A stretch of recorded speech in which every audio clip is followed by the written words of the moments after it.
Welcome to Disciplinary Literacy, Speaking, and Collaborative Learning. There's so many ways that we can teach our students how to collaborate, and I know that a lot of you feel like there's not a lot of time to do collaborative activities. But here are a few ways that you can incorporate collaboration within your classroom. Partner sharing, group discussions, literature circles, book clubs, Socratic seminars, project-based learning, and disciplinary projects.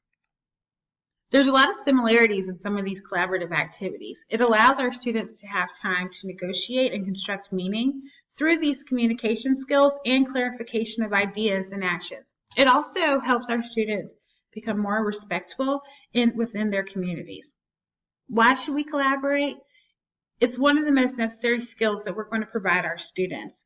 If we want to prepare our students to be college and career ready, we can't just give them simple exercises. We actually have to encourage them to do a wide range of efforts, such as caring about the success of others within their groups.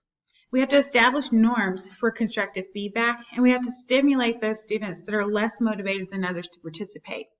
We have to know when it's important for us as teachers to intervene and when we should take a step back to allow our students to find their way.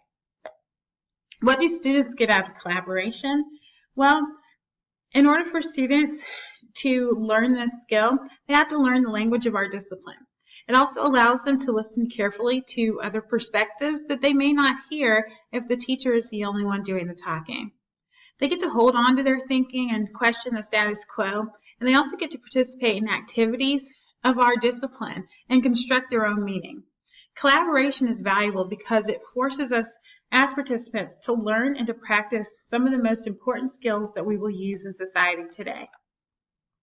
Vocabulary, specifically our academic vocabulary that meets our discipline, is the most important part of collaboration. A lot of times there's terms that could mean several different things depending on the discipline that we're talking about. Take the word conclusion, for example. In science, a conclusion has to be based off of precise data. Whereas if we read a short story or a novel, that conclusion could come from our own perspective or our ideas. In social studies, it could be based off of evidence through primary source documents, but it doesn't come from specific quantifiable data. So one word conclusion could mean several different things depending on which course our students are sitting in. So it's important for us to give our students an opportunity to practice that academic language. Talking matters. When we engage in talk within a discipline, we allow collaboration to take place that shows how we use the language within our content area. Repetition and integration are the most important. Don't just try things one time. Continue to try it over and over again. Give our students the practice of their vocabulary and as many opportunities as they possibly could. There are several different ways that we can incorporate vocabulary into our learning. First off, let's give our students plenty of opportunities to use the vocabulary. As we stated before, encourage varied ways of coming to know a word. Give your students opportunities to draw words, create skits, songs, cartoons, or stories. Don't overload them with too many words per unit or topic. Let's stick to the basics of what our students will need to know in order to be successful.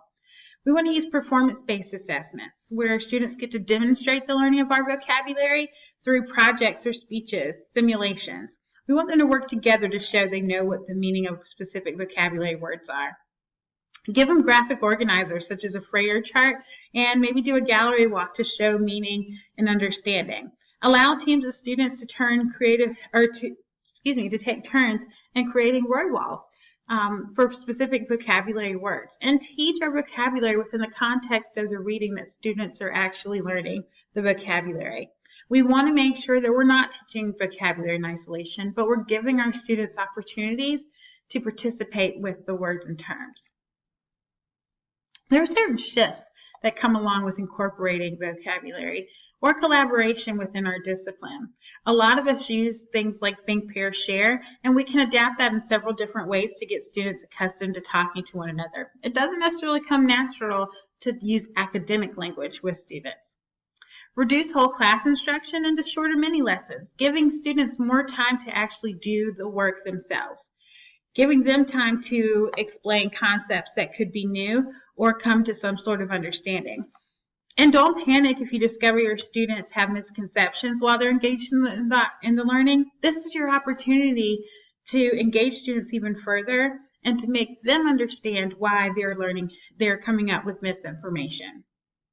Think about collaboration as a socialization of intelligence and work towards establishing an environment where they feel safe to express their thoughts, opinions, and questions without risk of negative feedback. A picture of collaboration in social studies would look like giving students opportunities to research a period of time and sharing what they found, pulling together threads of historical events existing in the text, and having to convince others of their accuracy of their point of view.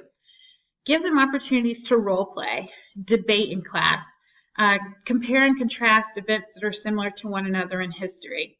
Giving them opportunities to create graphic organizers to guide their discussions, and giving them times to chunk information in the reading, and then giving them opportunity to talk through it. In your green folder, you've got two different types of speaking activities. The first one is called a tableau.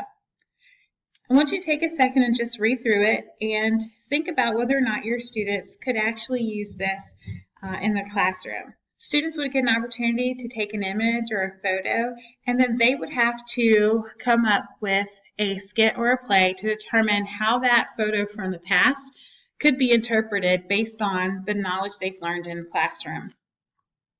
The second item you have in your folder is meeting of the minds. This is another way for your students to interact with material and to present that material to their classroom by viewing a variety of different perspectives on a particular event or character throughout history. Once you've had an opportunity to look through those documents, talk about how you could use these or what other speaking techniques you may use in your classroom or that you would like to use in your classroom to incorporate more speaking or collaboration amongst students. When you're done with that, please log into todaysmeet.com at Blythewood High School Lit and take a second to respond to how you could use this learning in your classroom, and then respond to another teacher within the group. Have a great day.